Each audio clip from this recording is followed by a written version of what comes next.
صدمہ اگر میرے پیغمبر دے آئے، میرے پیغمبر دا دادا شہید ہے، صبر کی دے میرے پیغمبر دی پر لفظ جگر بیوی حضرت خدیجہ دنیا تو رخصت رہیے، صبر کی دے میرے پیغمبر دا بیٹا حضرت ابراہیم شہید ہے، صبر کی دے میرے پیغمبر دے میرے عزیز دوستو کنبہ قبیلہ پہلی بیٹی حضرت زینب دنیا تو گئی ہے، صبر کی دے دوسری بیٹی حضرت رقیہ گئی ہے، بلکہ صبر کی دے تیسری بیٹی حضرت ام کلثوم گئی ہے، صبر کی دے ہائے اللہ اکبر حضرت اما عائشہ صدیقہ طیبہ طاہرہ زاہدہ عابدہ جڑے ویلے حضرت عمر بن جمود دی بیوی کو آکھن لگی ہے، میں اپنے خطابت دے الفاظ دے اندر آکھن لگی عائشہ میں کو اپنے پتر دی گل نہ کر، میں کو ایک ایسا کہ آمنہ دے پتر دا کیویں حال ہے آنا ذرا دس، فرمایا میں کو اپنے ویر دی گل نہ کر، میں کو ایک دس شیما دے ویر دا کیویں حال ہے۔ وہ میرے عزیز دوست بھائیا بزرگا اس زبردست میرا پیغمبر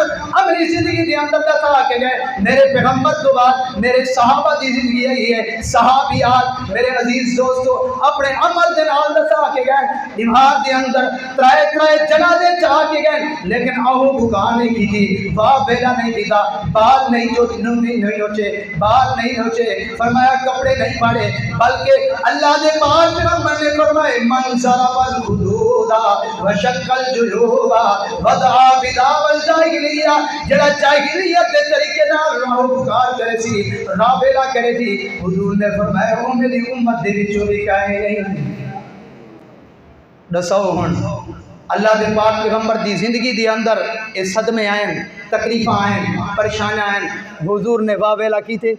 نہیں کیتا، حضور علیہ السلام نے اس طرح بال لوچن نہیں کیتے، پہلا لفظ پڑھے الصابرین، اللہ نے فرمایا پہلی گال ہے تسا صبر کرے سو، دوجی گال ہے والصادقین، سچ چلے سو۔ آج معاشرے دے اندر سچ کہیں نہیں، آج کیا ہے سچ کہیں نہیں، کوئی سچی گال نہیں کریں دا، معاشرے دے اندر کوئی بھی بندہ ہے اگر کوئی بھی دوست دے کام نے سچی گال نہیں کریں دا، تاجر ہے سچی گال نہ کرے سی، دکاندار ہے سچی گال نہ کرے سی، بلکہ تساں کہیں فروٹ والی ریڑھی تے جو بنیو وہ بھی سچ نہ آلوے سی۔ یہ وجہ تو میرا عزیز دوستو رب دا قرآن دے الصادقین کیا کرنے سچ علامنے، کیا کرنے سچ علامنے، الصابرین والصادقین والقانتین والمنفقین والمستغفرین بالاسحار۔ زندگی باقی تو انشاءاللہ کہیں بائے والے تو انہیں متعلق میں تو نسیسا کہ والمنفقین کیا ہے والمستغفرین کیا ہے، اللہ تعالیٰ کو دعا ہے میں جو کچھ بیان کی تھے میں پوتا کو دید ہوتے چلانے کی توفیق عطا فرماوے۔ ان توالے سامنے صالحین علاقے کوٹ حبت معروف و مشہور خطیب واحد خوش الہان شریع زبان حضرت مولانا یوسف شہزاد سے تو سان تھوڑا جان توجہ نال باسو سن سو انشاءاللہ سینہ بھی ترسی سنے نبی دا مدینہ بھی ترسی۔